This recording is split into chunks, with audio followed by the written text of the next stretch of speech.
Good morning friends, मैं अभिषेक, आप सभी का स्वागत है। आज हम सभी पढ़ेंगे क्लास 10 के अध्याय 2 बहुपद पढ़ेंगे और प्रश्नावली 2.2 पढ़ेंगे। क्वेश्चन नंबर पहला है, निम्न द्विघात बहुपदों के शून्य ज्ञात कीजिए। शून्य का मतलब मूल्य समझ लीजिए या हल समझ लीजिए, और शून्यकों जो आपने मूल्य निकाला उसका तथा गुणांकों के बीच के संबंध की सत्यता की जाँच कीजिए। तो चलिए वीडियो को शुरू करते हैं और सवाल को आसानी से समझते हैं। सबसे पहले आप इसे PS कर लीजिएगा और लिखिएगा सवाल 4s² माइनस में 4s प्लस 1 इक्वल टू 0 के बराबर कर दीजिएगा। अब इसको हम टुकड़ा कर सकते हैं, गुणनखंड करके बनाएंगे, फैक्टराइजेशन जिसे कहते हैं। फैक्टराइजेशन का मेथड है कि स्क्वायर के बगल वाला और जिसके साथ अचर पद हो वो हम कर देते गुना। 4 गुने 1 हो जाएगा 4, और 4 को जब हम टुकड़ा करेंगे तो यहाँ देखते हैं, यहाँ 4 को जब हम टुकड़ा करते हैं तो 4 गुने यहाँ पर 2 से लगाएंगे तो 2 हो जाएगा। तो ये दोनों का एडजस्ट करेंगे, 2 और 2 है तो माइनस में 2 और माइनस में यहाँ पर 2, तब ना माइनस में 4 यहाँ पे आएगा। तो चलिए इसको बनाते हैं, 4s² माइनस में 2s माइनस में 2s और प्लस में 1 इक्वल टू 0 हो जाएगा। ये कुछ भी नहीं है। अब यहाँ पर इन दोनों में 2 के बाहर आता है, 2 कॉमन लेंगे, s भी आता है तो 2s कॉमन ले लिए, 2 बच गया, s बच गया, माइनस में 1 बच गया। माइनस में 1 कॉमन ले लेंगे तो यहाँ पर 2s हो जाएगा। जब आप माइनस कॉमन लेंगे तो माइनस वाला हो जाता है प्लस। कॉमन का मतलब होता है भाग, और यहाँ पर इनमें भाग देंगे तो ये माइनस में 1 हो जाएगा। यहाँ 2s माइनस 1 2s माइनस 1 मिल रहा है तो फिर से हम क्या करेंगे, कॉमन ले लेंगे। 2s माइनस 1 कॉमन इधर ले लिए और 2s माइनस 1 कॉमन इधर इक्वल टू 0। यहाँ भी 0 लिख देना है।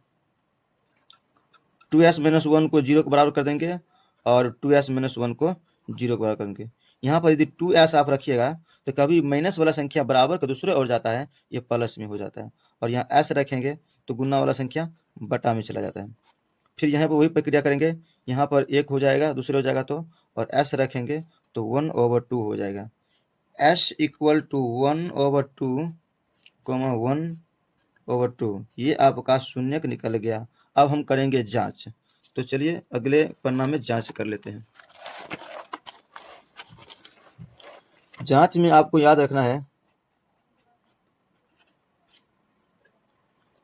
a का वैल्यू यहाँ पर देख सकते हैं, जो सवाल में देख सकते हैं, a स्क्वायर के बगल में a होता है तो a का वैल्यू 4 है, और b का वैल्यू जो आप यहाँ पर देख सकते हो कि जो s के बगल में वो b होता है, यहाँ पर -4 अचर पर c है, तो यहाँ हम बनाने की प्रयास कर रहे हैं।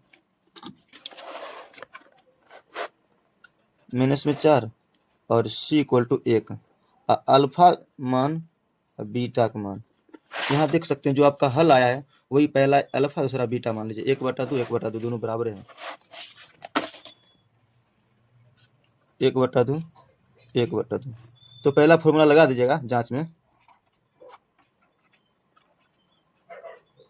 शून्यकों का योग, यहाँ पर अल्फा प्लस बीटा होता है माइनस में b/a, और यहाँ अल्फा का मान है 1/2 प्लस बीटा का मान 1/2, और यहाँ पर माइनस कर दीजिए। बीटा का मान कितना है जी, ये सॉरी b का मान है -4, तो -4 कर दीजिए, और a का मान कितना है, a का मान आपको 4 है। चलिए ठीक है, दोनों का एलसीएम लेंगे, हर बराबर है तो a को ले लेते हैं, ऊपर का जोड़ दीजिए। ये माइनस है, माइनस जब गुना होता है तो प्लस होता है, ऐसे कर दीजिए। 1 और 1 2 हो जाएगा, बटे में 2, यहाँ काट दीजिएगा, 2 से 2 हो जाए, 2/2 दोनों बराबर आ गया, पहला यहाँ तक आ गया। अब शून्यकों का गुणनफल निकाल लेते हैं। शून्यकों का गुणनफल alpha into beta equal to c/a होता है। अल्फा का वैल्यू 1/2 1/2, c का वैल्यू आप यहाँ देख सकते हैं 1, और a का वैल्यू यहाँ देख सकते हैं सॉरी 4 है, 1/4 दोनों गुना करेंगे 1/4 हो जाएगा बराबर 1/4, यही बराबर आ गया। तो हम यहाँ लिख देंगे जांच हुआ।